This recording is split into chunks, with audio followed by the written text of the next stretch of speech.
안녕하십니까, 김민성 목사입니다. 저는 느헤미야 2장으로 오늘 은혜를 나누어 보도록 하겠습니다. 남유다는 바벨론에 의하여서 완전히 멸망당하고 바벨론으로 끌려갔죠. 바벨론은 페르시아에 곧 멸망당합니다.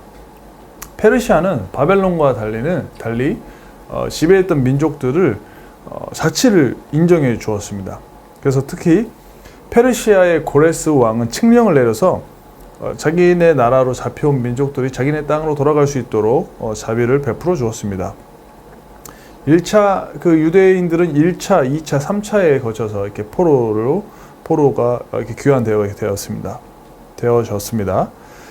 느헤미야는 1장에서 그 이스라엘 백성들의 어려움을 듣고 슬퍼합니다. 그리고 하나님께 금식하면서 기도하죠. 이때가 기슬르월입니다. 2장에서 느헤미야가 왕 앞으로 나갈 때는 니산월입니다. 느헤미야 1장과 2장의 시간 차이는 약 4개월이 지났습니다.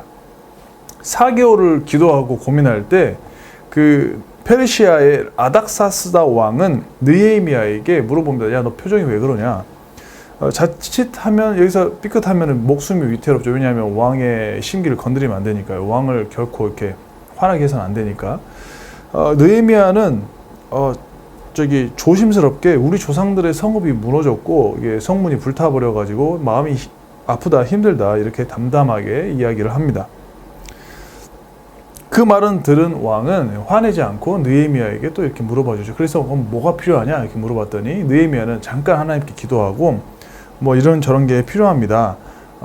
그러니까 좀 도와주십시오 라고 말하죠. 그러니까 왕은 그래 그렇게 도와줄게 라고 하나님의 은혜로 말도 안 되는 하나님의 은혜를 입어서 느헤미야는 왕의 군대까지 페르시아 왕이 보내주거든요. 그래서 왕의 군대와 함께 안전하게 유대 땅 예루살렘으로 갑니다. 특별히 느헤미야 2장을 통해서 우리가 생각을 해보면 좋을 게 두 가지가 있습니다. 첫 번째는 하나님은 하나님의 방법으로 다양하게 일하신다는 것을 알려주십니다. 왜냐하면 그 2차 포로 귀환, 1차, 2차, 3차가 있잖아요. 2차 포로 귀환 때 에스라가 사람들 데리고 귀환하거든요. 그때 에스라는 왕의 호위병들을 거절합니다. 왜냐하면 하나님께서 우리를 지켜주시겠다는 믿음이 있기 때문에 왕의 호위병들을 거절합니다. 그런데 느헤미야는 왕의 군대를 수용해서 같이 가죠. 한 사람은 왕의 군대를 거절했고 에스라는 거절했고 느헤미야는 왕의 군대를 수용했습니다. 하지만 이 두 사람 모두 하나님께서 쓰셨던 사람입니다. 그 시대에 꼭 필요했던 하나님의 사람들이죠. 이 두 사람의 목적은 모두 선한 것입니다. 그리고 하나님께서 원하신 것입니다. 그런데 왕의 군대를 수용한 느헤미야는 에스라에 비해서 믿음이 부족했다고 할 수 있을까요? 혹은 에스라에 비해서 느헤미야는 하나님을 신뢰하지 못했기 때문에 왕의 군대를 수용했을까요? 그렇지 않습니다. 하나님은 상황에 따라서 그리고 사람에 따라서 하나님의 방법을 달리하셔서 인도하신다는 것을 우리는 기억해야 됩니다.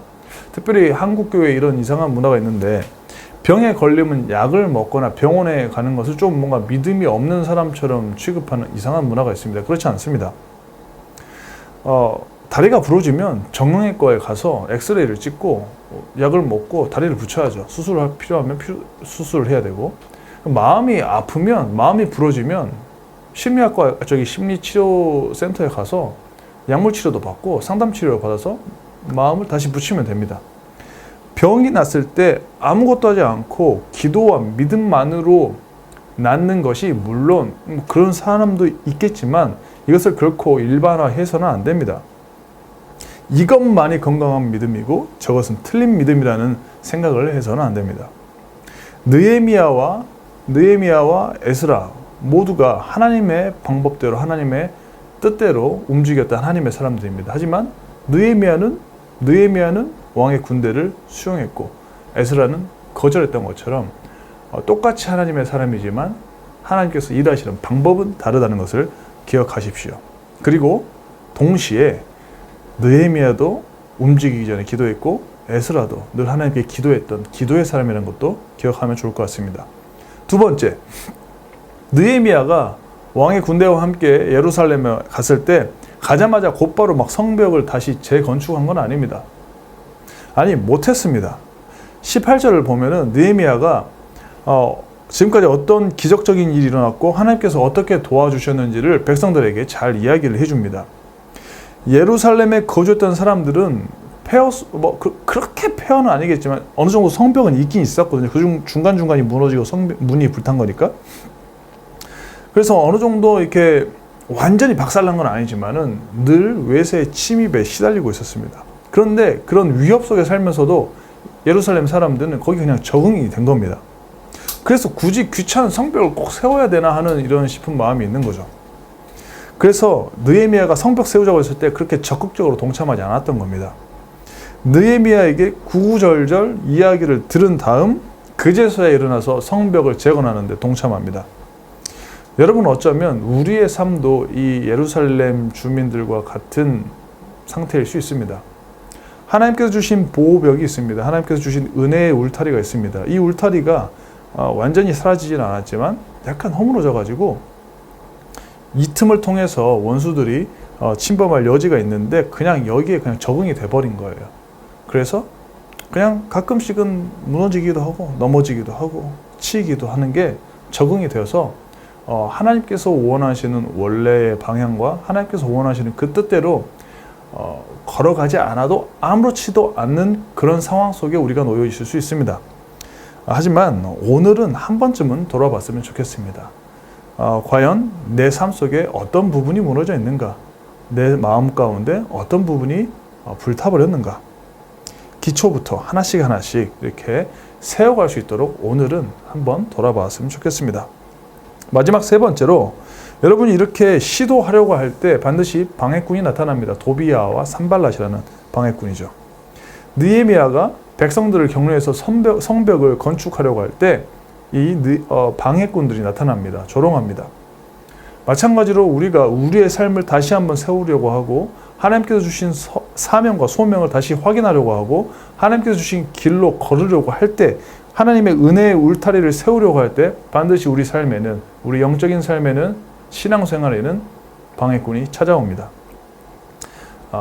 우리가 하나님의 뜻 안에 있다고 해서 모든 방해꾼이 사라진 건 아닙니다. 반드시 방해꾼은 있습니다. 하지만 그럼에도 불구하고 선하신 주님께서 우리를 인도하신다는 것을 꼭 기억하시고 어떤 방해꾼의 방해에도 넘어지지 않고 주님과 함께 동행하며 오늘 하루를 주님의 뜻 안에서 세워갈 수 있는 저와 여러분이 되었으면 좋겠습니다. 오늘 하루도 힘내시길 바랍니다. 기도하겠습니다. 하나님, 우리에게 느헤미야를 통하여서 또 주님의 음성을 들려주시니 감사합니다. 하나님, 우리가 어느 누구의 방해에도 굴하지 않고 하나님과 함께 걸어갈 수 있도록 도와주옵시고 주님께서 나에게 원하시는 그 방향과 그 길을 찾아갈 수 있도록 도와주옵소서. 설령 힘들고 넘어져서 쓰러져서 지쳐 있을지라도 하나님 다시 한번 주님의 은혜로 일으켜 주시고 다시 한번 주님의 은혜 안에서 새 힘을 얻어서 이 땅 가운데 주님의 나라를 세워갈 수 있는 우리 모두가 될 수 있도록 도와주옵소서.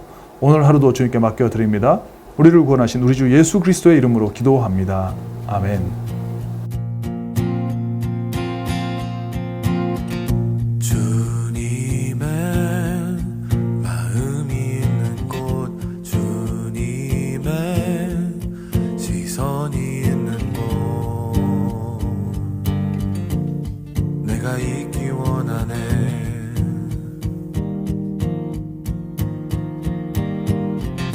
광야에 꽃을 피우시고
시선 있는 곳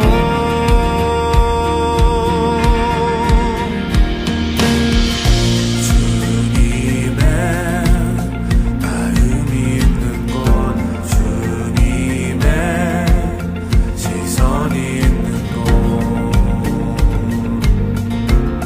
내가 있기 원하네 푸른 마르고 꽃은 시드나 주의 말씀은 영원하네 전능하신 주 거룩하신 왕 주님의 말씀 이루시네